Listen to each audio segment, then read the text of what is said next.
So welcome to DASA's, first LinkedIn Live, and we're going to be talking today about how to brand your organization as an attractive employer. And this is a spotlight series that we will be doing regularly on a monthly basis and talking about topics that matter, which is basically, relevant topics which everybody is, talking about in terms of, discussing the challenges and best practices related to a successful DevOps transformation. So I'm going to talk to you. First of all, I'm going to introduce myself. My name is Katrina Logie, and I am a community engagement. I do content for communities. I'm a podcast host, and I'm here today to moderate this session for DASA.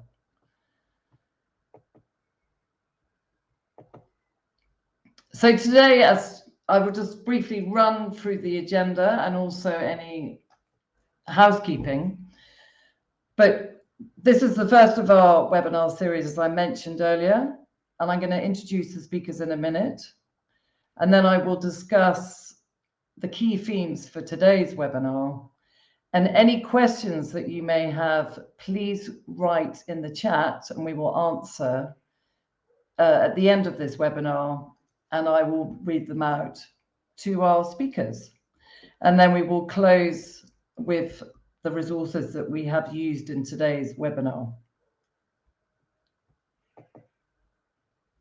First of all, I want to introduce DASA, because some of you, it may be the first time of knowing about DASA, and also it'd be great to know exactly where you're listening in from. We'd love to hear, who the audience is and, kind of why you're here and what you want to learn about. So please do leave questions in the comments panel.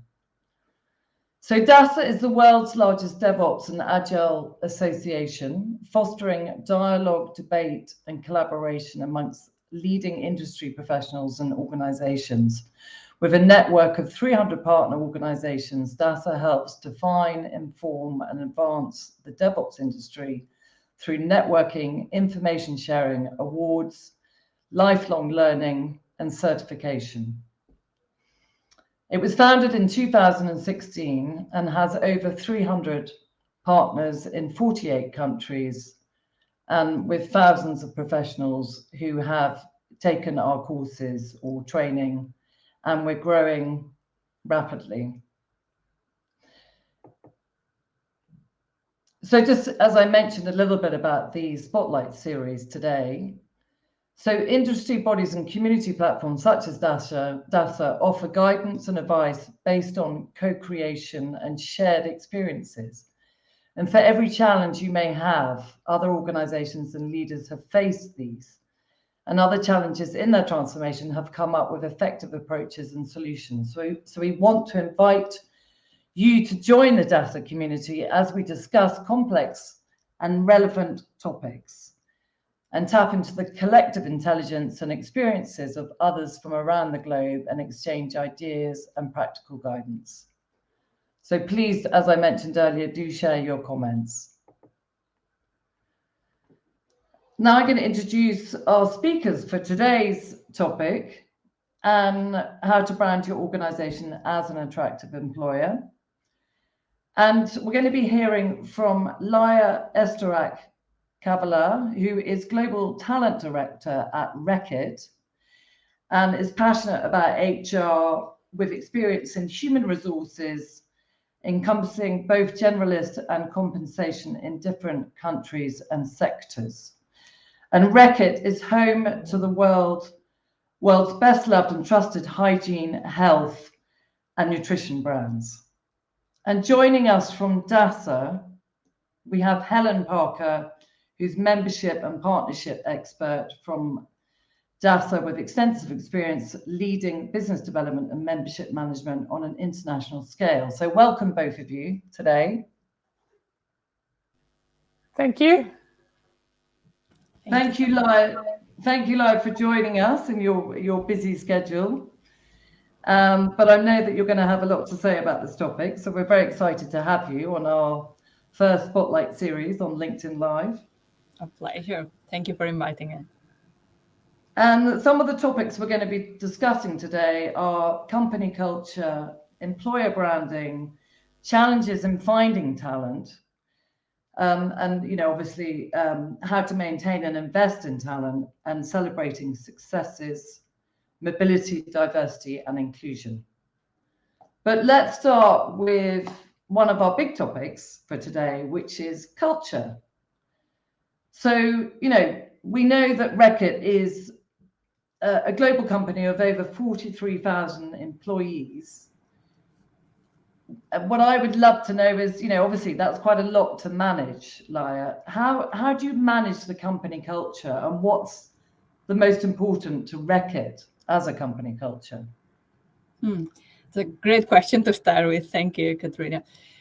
As you are saying, 43,000 employees, it's a lot to embed the culture. So we do it through three ways. One is our purpose. The second one is with our compass. And the third one is our leadership behaviors.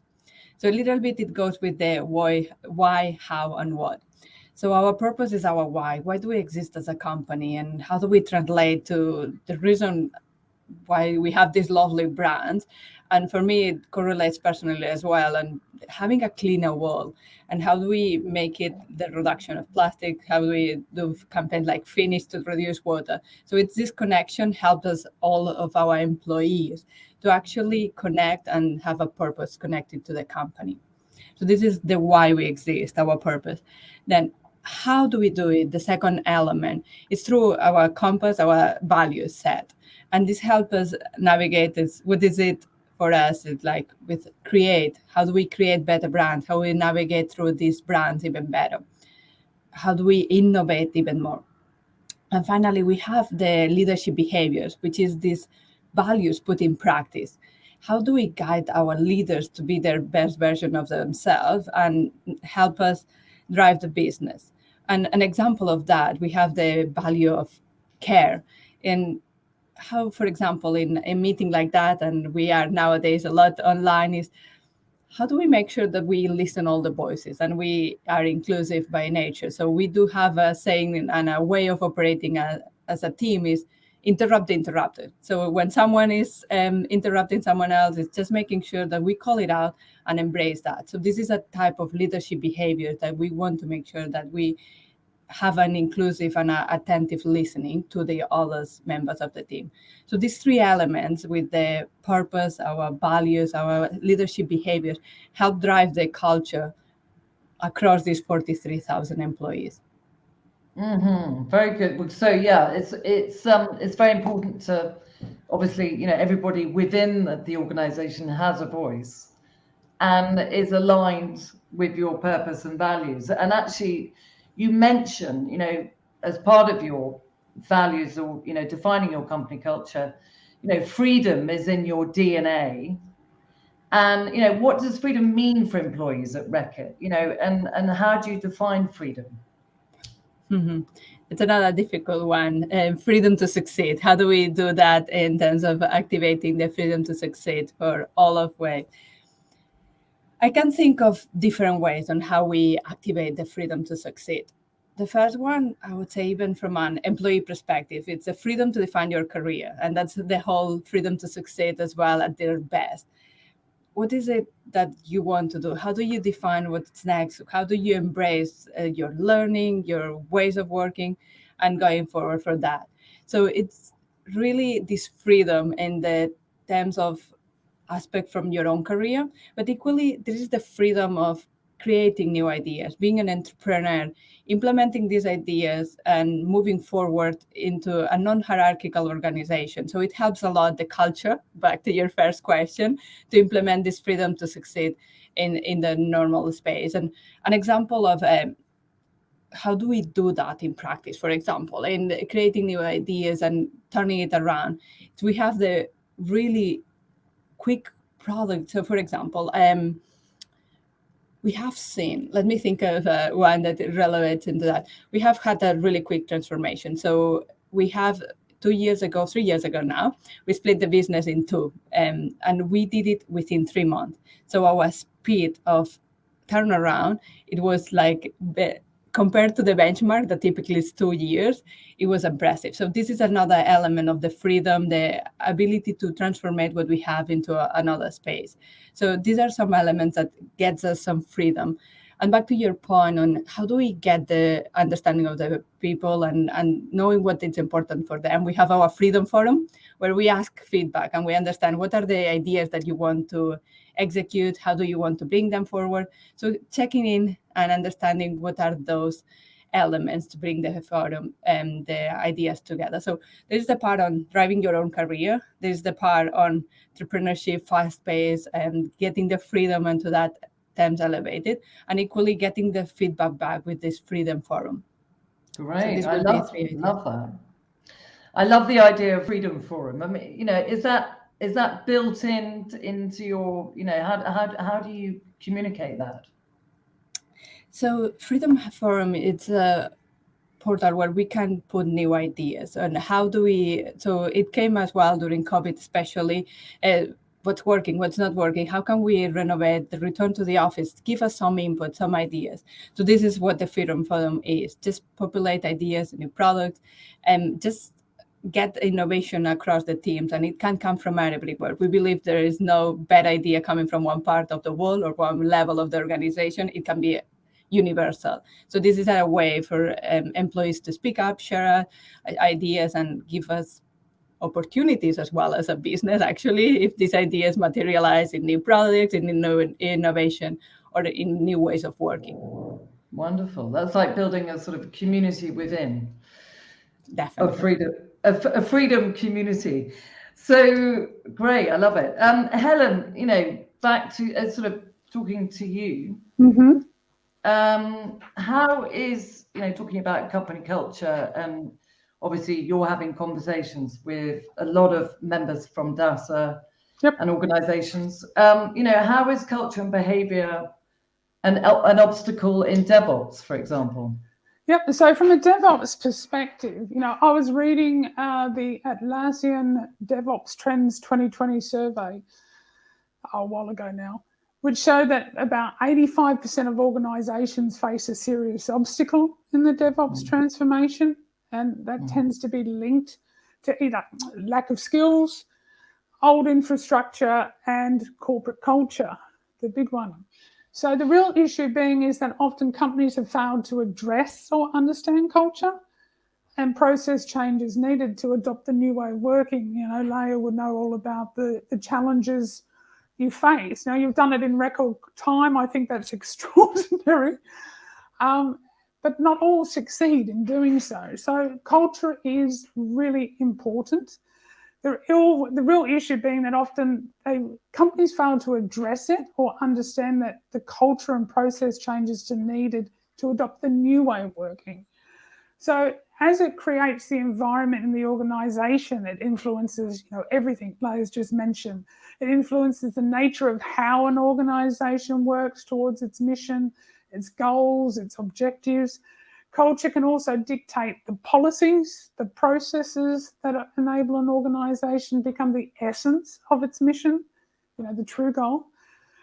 But there was a great article on the DASA website written by Rajat Tiwari that looks at the challenges of driving a DevOps culture, so specifically to DevOps. So it's online, feel free to go and have a look. But what Rajat's saying in that is, in the simplest terms, culture is the process by which members of a group engage with each other. That's it. And it requires architecture, it requires declared values, hidden beliefs, emotional fabric, all those wonderful words to sustain and evolve it. This, of course, is incredibly powerful in organisations, especially for larger organisations like Reckitt, for example. So it can either help or hinder culture. So in DevOps, if you do not address the culture in the initial stages, it just simply impacts at further later stages in some way. Mm-hmm. Okay. So, you know, what are the challenges, you know, that Reckitt face in terms of culture and having everybody on board with this with sort of values and your North Star. How do you sort of what are the sort of challenges you come across in terms of engaging your employees? Yeah. And starting with, I really like the definition, Helen, and around company culture, engaging with each other. I think it's a key start into that. And building into your question, what are the challenges? It is a part of attracting the right people into the right culture. So it's one part, it's around attraction. The other part is around retention. And then around how do we motivate the people, the engagement. So if we look into the attraction piece, is how do we keep the right people in the right culture? So back to your Helen's point as well, engaging people with each other that belong to the same culture. So the talent acquisition team has a huge, enormous role to play to making sure that it's a fit for both sides, that we will engage with the right people, but equally the right people will enjoy the culture, because each company has a different culture and it's not even for everyone. I think it needs to have a bit of a connection with your personal values, personal style, always with a diversity lenses, that it's so important to have a variety, but there is an alignment needed. So I think that's one of the challenges from an attraction perspective, that making sure that we have the right people attracting into the right culture. And then once you have them, how do you engage them? They feel that they live the culture and they're passionate around the culture. And some ideas, as we were talking about the Freedom Forum, but equally, it's a checking on the culture. So we keep doing annual surveys in terms of checking in. It's a bit of a continuous listening mindset of what's working, what's not working. Give us feedback of the culture. And we do it against our leadership behaviors that I was talking earlier about. So it just gives us a little bit of a sense check. How is the pulse going of the company? What's working and not? And if we don't react on the feedback, that's becoming another challenge, like to your question, because there's a frustration in the system. So acting upon the culture and the feedback, it's key to enable the people behind the culture. So I would say this will be from an attraction and retention perspective, there would be the two highlights, some of the challenges we face. Mm-hmm. So it's very important to listen to everybody and for everyone to sort of input related to Reckitt's culture. And Helen, based on your discussions within organizations, how do organizations start with change, and how do you even start to change an organizational culture? Oof, that's a big question. It is a big question. Maybe you can summarize that question. I'll do my best. No, the culture of any organisation takes some time to become cemented and takes even longer to be changed, and it's difficult. Just consider your own perspective of when you try and change your own personal behaviour. I've been starting my own personal health kick for 3 years now, next Monday. But that's just an example. But additionally, there's a lot of other elements to take into consideration. So one good starting point is to understand the values and behaviours that are required to be demonstrated as a highly efficient team and organisation. So I'm sort of taking that back into the DevOps component there rather than anything else. So a good reference point that actually may help some organisations are the DASA principles. So these principles are what we deem as essential when adopting or migrating to the DevOps way of working, and they can be easily adopted by any organisation to help identify any changes. So it's about asking yourself within your organisation or within your team, do your actions revolve around your customers? Do you create with the end in mind? Is your team end-to-end responsible? Is your team a cross-functional autonomous team? Do you always look to continuously improve all the lovely things you want to be as part of a DevOps team? And are you automated in everything that you can be? So once these fundamental issues are tackled, then leaders can also start implementing changes to align with their cultural pillars within the organisation. Mm-hmm. Just on a side note, though, one trend I've noticed that I thought was interesting is some companies are implementing more coaches within an organisation for any changes. So a trained coach or a mentor who could bring in-depth understanding of the cultural drivers and work with the actual leaders in building the new thought process. They're a brilliant catalyst to facilitating change, but I just keep hearing it more and more recently. Laia, are you, enveloping, are you bringing in coaches into Reckitt to work with teams? Definitely. So we do have both mentors and coaches, and each serving a different purpose in the community. In a sense, mentors is learning from experience. Coaches is learning from your within, in a sense, from understanding finding your own answer. So they are helping us in a different transition. And as well in change management, we have change management agents as well to help us get these transformations across.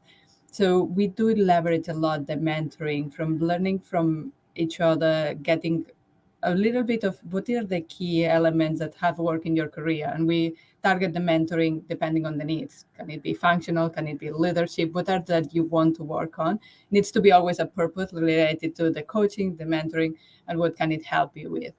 Myself, for example, I have had several mentors in my career, and I'm really thankful for that, because it just helps you see different perspectives, learn from a different ways of learning, of doing. Some of them were from other countries, from other functions even, and just opens your mind in a different perspective. So definitely we leverage, and I highly encourage, if you don't have a mentor, go and try to have one. Definitely. No, I would agree with that. And as you said, it sort of gives you a different perspective on what you might otherwise see. Let's talk about talent and employer branding. So Laia, in terms of when looking to attract top talent, especially in IT,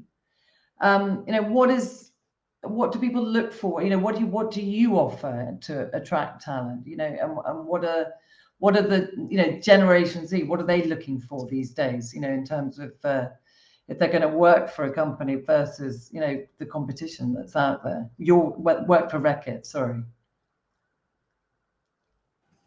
A good and difficult question, especially in this time when we are in this war for talent, and we know that we are facing this year the biggest wave of resignation. It's topical. It's super top of mind. How do we really retain and attract the best talent? There are different ways we are trying, and I think there's not a magic recipe that any of the companies master it. And if someone find it, please post it in the comments, and hopefully we can all learn from that. But there's some different ways that we are doing to attract talent. One is the part of the ownership. We want to make sure that we have people belonging to the company. They feel that it's their company, and we have that throughout, for example, share ownership, and we have people participating on the shares actually from the company. And if you compare to our peer companies, typically you get a participation around 50 to 20% of the share plans. We have a participation of 50%. So we are feeling that we are able to attract and even retain the best talent with the offering we have in terms of be part of this purpose, be part of this encouragement of the brands where we are trying to change a bit the world. And being with Finnish, as I was mentioning before, we have huge campaigns on trying to reduce the water usage in water scarce areas like Turkey, for example. So that would be one, with the ownership. The other one with the opportunities. I think we are able to attract and retain great talent based on the career opportunities and growth. If you look into the career path we have and how many people have had opportunities within. I'm a clear example. I've been 9 years now in Reckitt. I've been through 7 different roles within different countries and locations. So I was just reflecting, it's like, it's like, wow, it's quite impressive. And I'm not a unique example. So this really attracts some of the best talent and equally retains them here within joining and enjoying as well wherever we have. And we have really highly talented people, which I think talent attracts talent. And that's one of the reasons as well I've been so long around. It's just having huge people to learn from. So this would be where we manage to attract and equally retain some of our talent. Okay, so growth is obviously important, and I mean, that's amazing that you've been around, for working for the same company for 9 years, and they're giving you opportunities to grow even more. I mean, let's hope. So what are apart from obviously basically how do when you're thinking about talent and sort of and also rewarding talent, how do you celebrate successes within your organization, within Reckitt? It's a really interesting and great question, Katrina, because I'm a firm believer of recognition, and it doesn't always need to be paid to be recognized. And there's a bit of compensation, and there's a part of recognition. And the point you are making around, I think it's super important to recognize people. And we do it in different ways. We have a global setup where we have against our values that you can nominate people. You have like, who do you think in each of the markets? And it's a little bit of a bottom-up approach. You will have the nomination on your market, for example, Italy. And then this nomination go into the region, which will be in Europe, and then you go global. So we have a phasing approach in terms of each level provides what are their nominations, and then you have a global one with our CEO announcing the winners, and it's a big kind of big event where we have a recognition globally. So this will be one in terms of global recognition.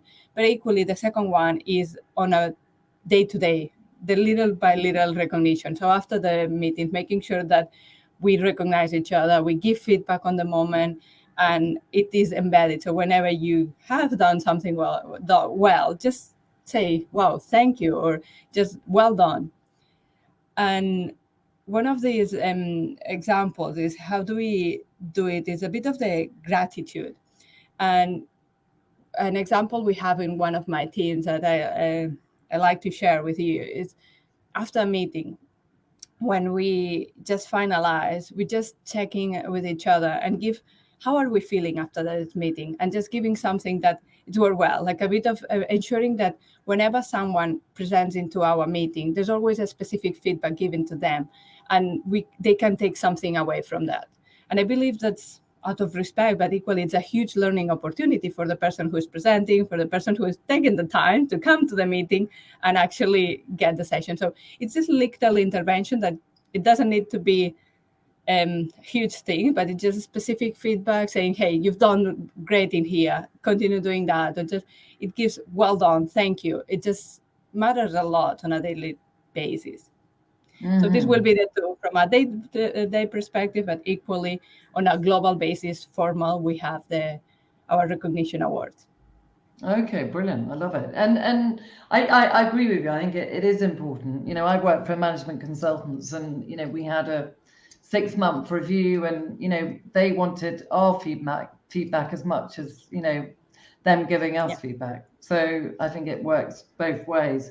And, you talked about growth earlier, and, how do you actually invest in your employees, i.e. learning and development? And why is it so important these days to invest in talent in terms of learning and development? You're nailing in the questions around what are the key topics that we have to discuss as a talent team. So learning and develop, we definitely, in a world where we are living, that skills are progressing, changing so fast. You really need to make sure that there is a continuous learning mindset, because what we learned when we studied, it's obsolete. It's just, and what we know now, it will be obsolete in a few years, in a couple of years even. So some of the skills, for example, HR analytics, at the time I studied, I didn't study that, but it's top of usage in my day-to-day job now. And I know that what I will be using in the future, I don't even know now. So this mindset that it needs to be a continuous learning methodology mindset, it's super important. How do we do that? We believe in a bit a split approach. We have 50%. We believe it's learning on the job. So through assignments or your job itself, you can learn that. 40%, we believe in learning from others. It means through coaching, back to the point earlier, through mentoring, through peer coaching even, and then exposure to different situations and different ways, even reverse mentoring we actually do as well. And then the 10% is the formal learning. And out of that, in this pocket, there's a part that it's reading articles. There's a part that it's formal courses, online courses. There's a lot of different throughout that 10%. And in that 10%, we include as well the academies. What does it mean, an academy for us? It's a sort of competencies and career pathing together linked, and as well, how do you develop in terms of, for each of the roles, what are the competencies you need, and in order to achieve that competency, can you do it? And it can be sort through a learning intervention, being a training, being a reading, whatever it is. And we have these for each of the functions, for IT, for finance, for R&D. Some of them are being built, some of them are already in place. And that's where we focus from a functional perspective. And then we have huge focus in leadership training. So we do have a set learning journey, as we call it. And for each of the management levels, we have an intervention where you have a set of a skill set you will gain throughout this. Wow. So different parts throughout this methodology, but quite extensive. Yeah, very extensive. I mean, there's a lot that you offer. Do you actually give time to your employees during their working hours to focus on learning and development? It's a great provocative question. And my question back is 10%, it's the one that you need a specific time allocation. The rest, you will do it on your constant basis. So it's more of the awareness, knowing that actually I'm learning 90% by being mindful of what I do in my job and how do I learn from others.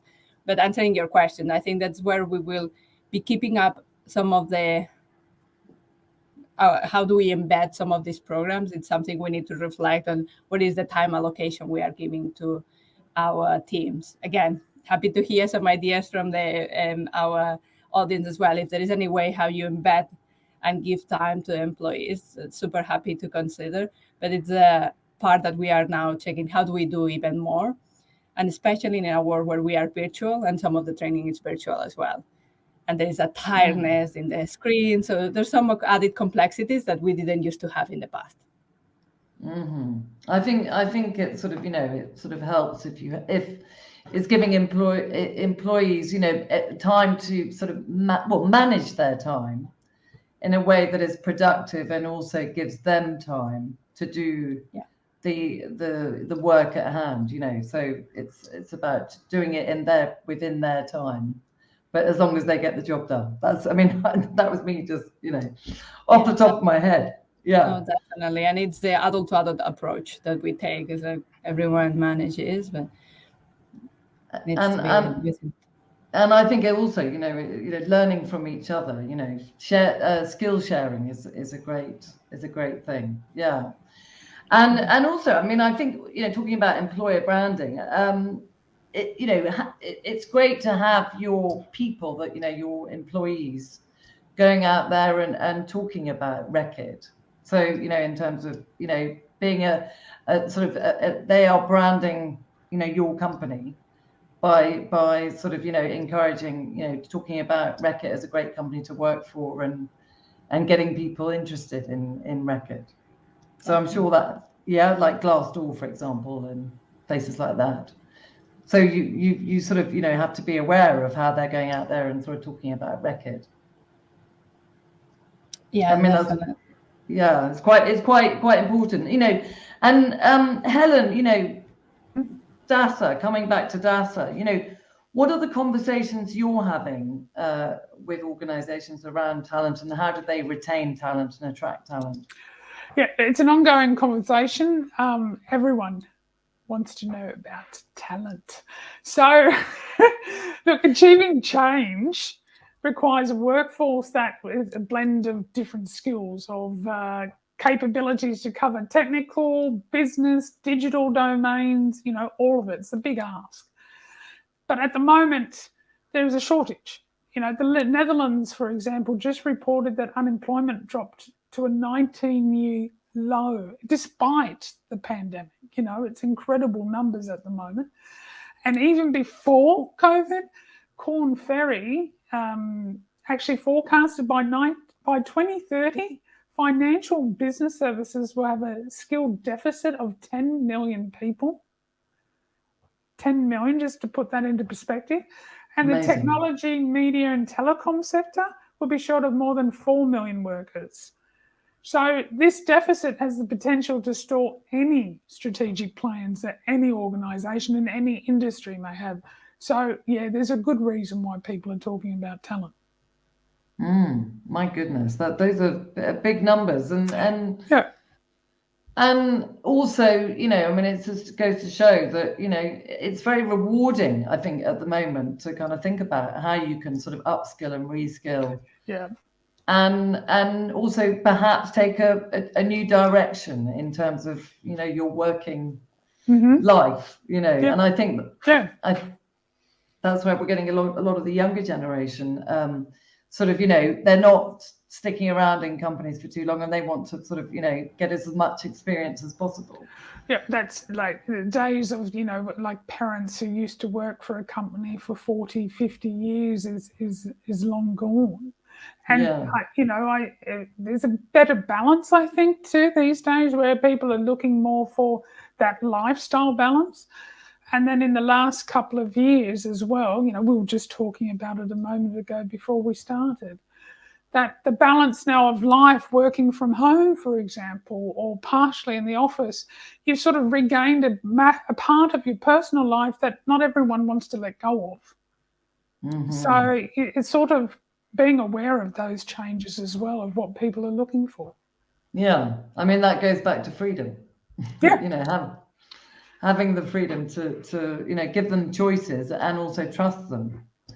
Well, also countries are moving towards the 4-day work weeks now. So Belgium has just signed up for the 4-day work week. How does that impact on organisations within Belgium? Popular move, which you can probably see happening throughout Europe shortly. Again, this will impact on how an organisation works. Yes, I think Sweden are a good example of setting up that. I mean, it came from Sweden, I think, originally, the 4-day working week. Yeah. So another question for Helen, you know, what does that, in terms of, you know, what are these organisations and departments, what are they, you know, focusing on? Numbers and skills, basically, and the gap in terms of the numbers and skills. So previously, you know, there was a focus on recruitment drives, spending big money in the recruitment drives. There was also now a big focus on talent management. So the recruitment process is becoming a challenge. You know, I've been talking where companies can attract younger staff, let's say graduates, etc., with a minimum experience, but far more difficult to attract qualified staff. Some companies are losing out to sexier industries. It's competitive, so employer branding then becomes so important. You know, people want to be seen working for a company that does care, that offers freedom. And it also, the employer branding becomes more important because it helps level out that playing field a little bit more. So, you know, if a company has a strong talent management program, it helps the employees then to upskill, to reskill, to next skill, and people will stay longer. I like the next skill. Yeah.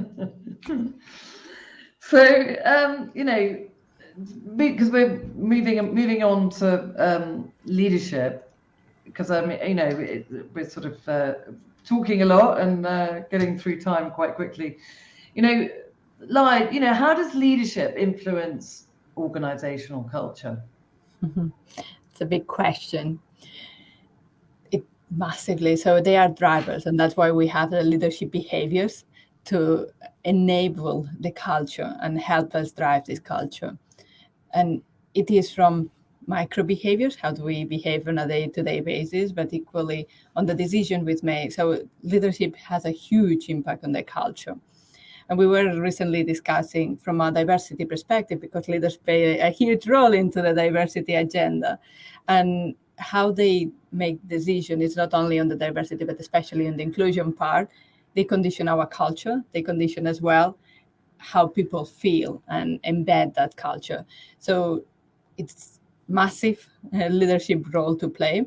And that's why, as I was mentioning before, we have the leadership journey to make sure that we fundament this leadership learnings throughout the different stages in the career.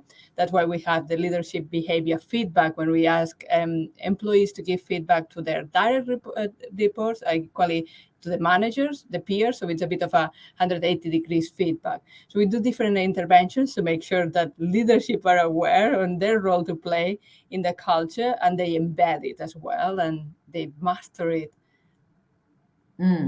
So you very much talked, you talked a little bit about diversity and culture. I mean, diversity and inclusion, sorry. What does that mean in terms of, for Reckitt and how it kind of influences, the culture? You got into my favorite part of the. I know I have, yes. That's why I didn't want to go deeper into the diversity, because you can have me talking for ages. But yes, it is, diversity and inclusion is top of mind for us, and it's a must. I mean, there's nothing else to say. We know that we are in a world where we have increased the complexity. We have even increased the disruption. So we need people to be able to face that, and equal thinking the same way, common, it won't help us. So we know that diversity is imperative in order to get business disruption, in order to be able to respond to the market needs, these fast-changing markets, these fast-changing needs. So it's a no-brainer. There's enough and more research showing that more diverse teams have better outcomes, have better business results. So the question is not why diversity, the question is how we implement actually diversity, and even more important, I would say, inclusion. Because diversity is only telling us how many numbers, how many people we have, but inclusion, making sure that everyone is at their best in order to be able to create this disruption, be able to be their best self holistically. And maybe, I guess, the next question you might have is, how are we doing that at Reckitt? We do start with, of course, data and understanding what is our place and where do we want to be. So we have publicly set up our targets. We want to be 50-50 by 2030 across all levels of the organization. Great. But that's on the diversity end. What do we do on the inclusion end? Back to the leadership, we have done conscious inclusion training for our leaders, and now for our employees, to make sure that we understand how do we actually include everyone in an inclusive environment. We have employee resource groups for each of the different minority groups. So people have their safe space, they have the areas where they can discuss and help each other and leverage each other. And we just review the policies to make sure that whatever we do internally, but as well with our partners, we are inclusive by nature. So it's a work in progress. I won't say that we have mastered it or finished, but definitely we've gone a significant way, and we will continue in that progress. Definitely, it's a must. So answering your question, it's a must. How we are going to do it, it's on both the ends, diversity as well as inclusion. So I like the fact, being conscious of it. It's about educating people to be conscious of it. Yes. You need to raise awareness. Yes. Well, I think, Laia, that's your job. I'm on it. Yes. I think if you're so passionate about it, you're a good ambassador for it. And Helen, let's talk about in terms of digital confidence, digital maturity and digital transformation is used a lot. What does it mean in terms of leadership? How is it linked? Pardon me. The term's actually used a lot and often used interchangeably. So in general terms, digital transformation is the integration of digital technology into all areas of the business, which result in the fundamental changes of how a business operate, how they deliver value to the customers. So it's about creating those new or modified business processes, culture, customer experience to ensure they remain relevant. So really important for any organisation moving forward. Now, digital maturity refers to an organisation's ability to respond and adapt to technology trends. So it's like a form of measurement, think of it that way, and can be a key predictor of success if companies are launching their own digital transformation. So I'm using the word digital a lot. I can feel it already. But digital confidence is when an organisation knows they are creating and delivering the best possible experience for their customers, which is what we all want. So it gets even better. Digital transformation is a process that can, in theory, result in digital maturity. However, not all digital transformations lead to digital maturity, and not all digital maturity results from a digital transformation. And not all leads to digital confidence. So now that I've confused you all, organisations are looking to digitally transform, and you can't simply decide, oh, I'm going to digitally transform today and expect that to happen. It has to go through all the necessary thoughts and planning processes, make sure the adoption of new technology is serving specific needs and goals, and that you're all working together towards it. So, that's how it's linked to the leadership. Mm-hmm. So the end goal that was is my to next create... question. Oh, sorry. Have I overstepped that was my next question. No. Sorry. Carry on. It's me. This is what happens when I start talking with my hands. Yes.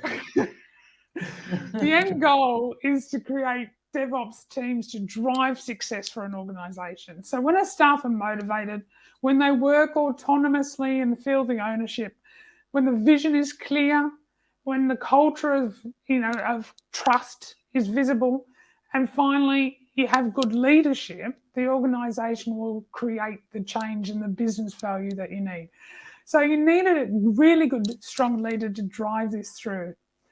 A digital transformation leader understands all the details.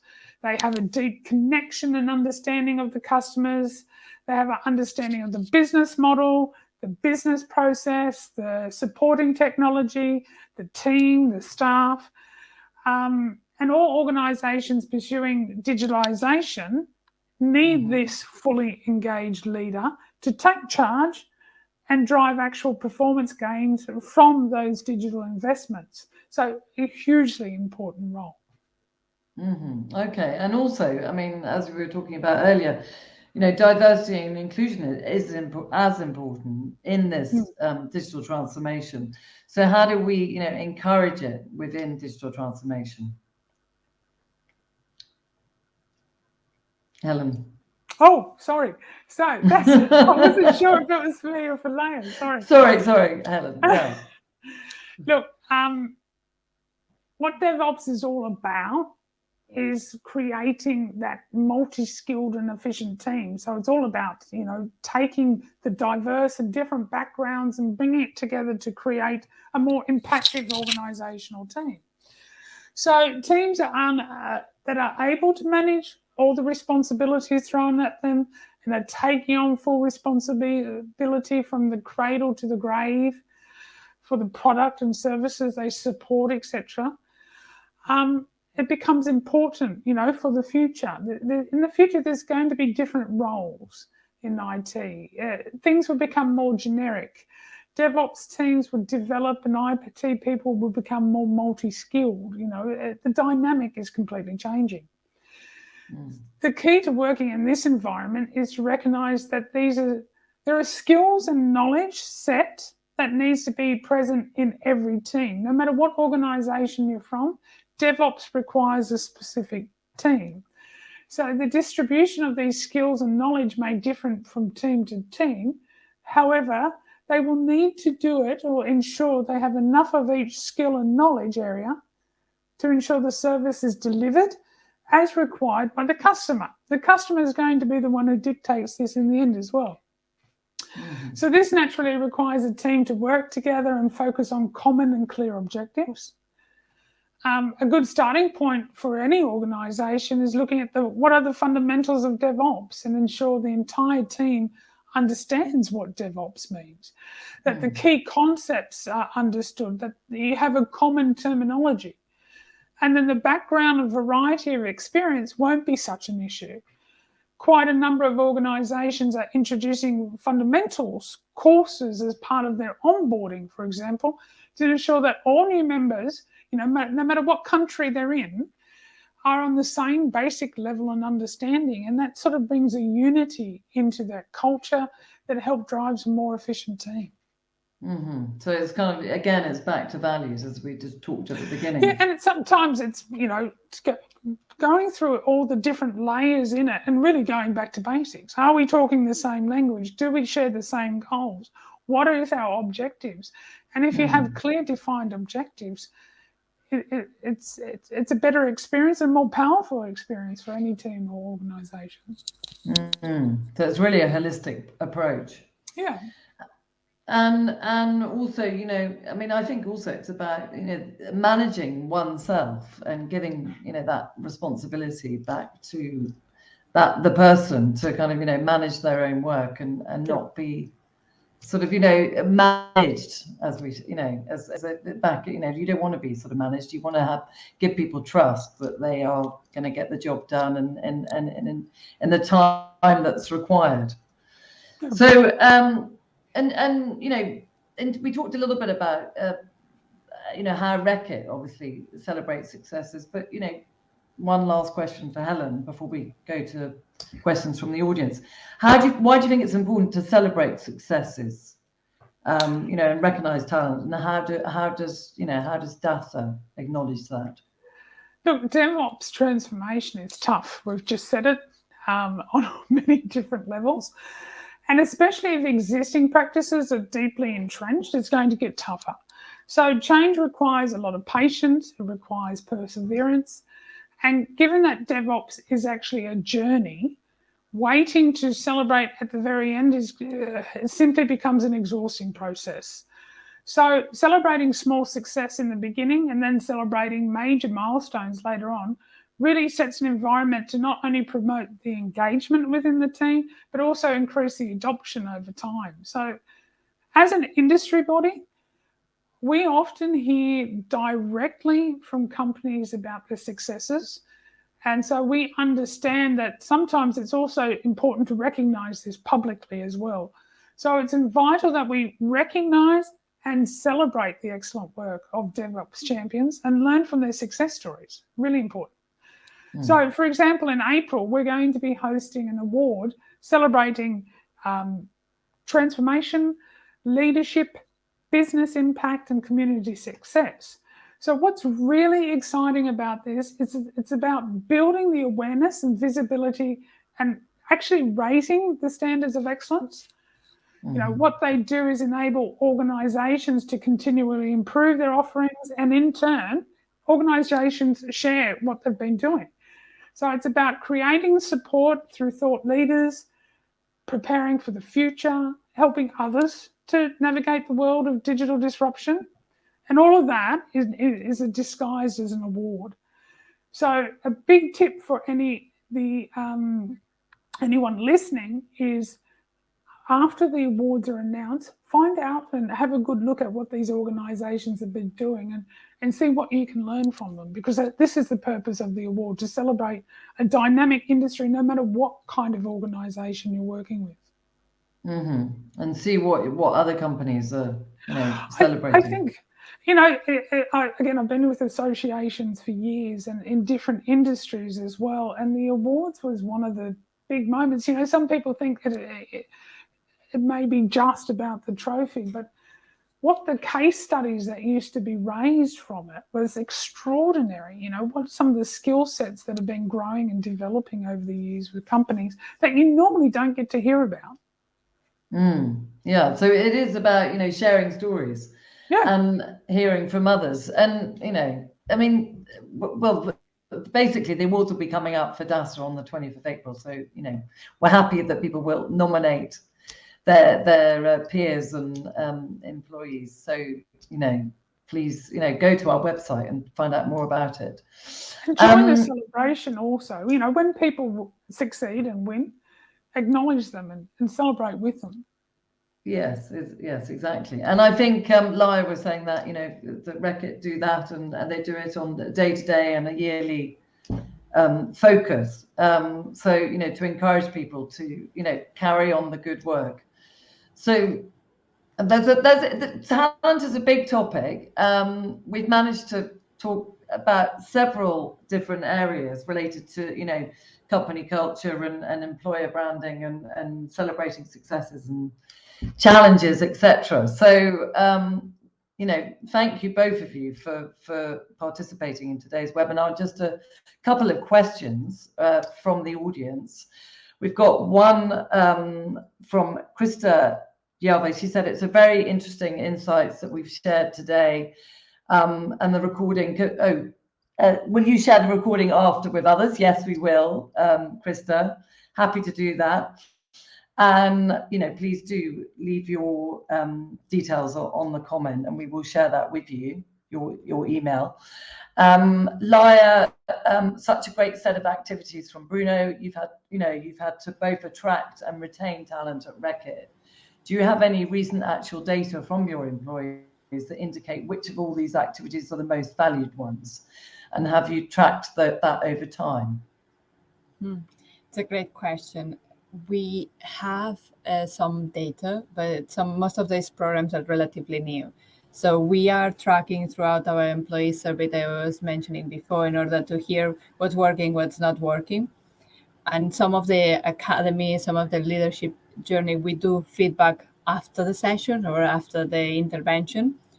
But there's not enough all historical data to be able to have enough insights, which we hope it will be shortly coming our way. So we are on that track. We haven't got some of the data still available, but we will continue developing the data set so we can have the insights in the next years or so. Okay, wonderful. And then you will be able to share that obviously on your. Of course, we will. Yeah. So whatever we already have, so for example, the employee survey, we do have the results and share it back by global company, but equally by manager. So it's as specific as that. So they can take actions. And it's not only sharing the results, but the actions that we are doing after, which is more relevant, because if you ask for feedback and you don't change anything, nothing will happen and there will be frustration. So yes, we do ask for feedback. We take the results. It's just some of the historical data that we are building it up as we go. Okay, wonderful, brilliant. And we will be sharing this recording because I'm getting a few emails asking us to share this webinar. And, just to sort of wrap it up and say thank you to both of you. I mean, as I mentioned earlier, talent is a big topic. And, at DASA, we are, we have been organizing quite a few webinars related to talent, and we have one again tomorrow on how to create a sustainable talent ecosystem, and it's tomorrow at 5:00, which you are invited to join if you would like to learn about the topic of building a successful talent ecosystem with the help of service providers as well. And obviously the idea is to invite enterprise leaders into this and learn from each other and share knowledge like we've done today. So thank you, Laia, thank you, Helen, and thank you everybody for joining us today. And if you want to learn more about DASA and DevOps Agile training, please go to our website, devopsagileskills.org. And Helen, do you want to share the resources quickly, or should we leave that for later? Do we have the slide here? There was a couple of points that I raised. Okay. If you go to the end, yep, just that one. Oh, can you read it? Or is it just me? I'm getting old. It's quite. Even with glasses, hello. So if you hop onto the website, there's whole pages of resources. Thank you. It's like magic, isn't it? And if you go on, there's a whole heap of different white papers and resources that are available that you can download all free. Just hop on. There's a couple of ones that could be relevant for you. which is the challenges of driving a DevOps culture, the need for new skills.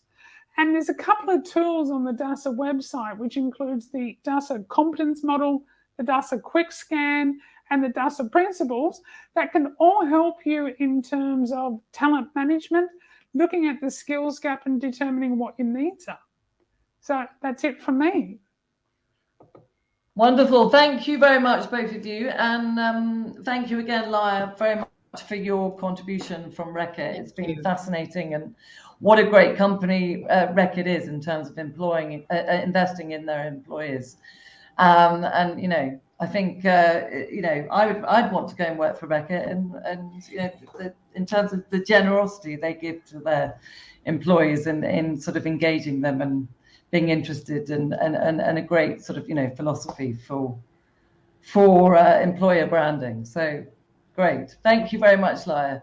And we will be sharing the slides. So we're getting quite a few emails. So we will share the recording and the slides. So thank you, everyone, and see you hopefully tomorrow, if not next time.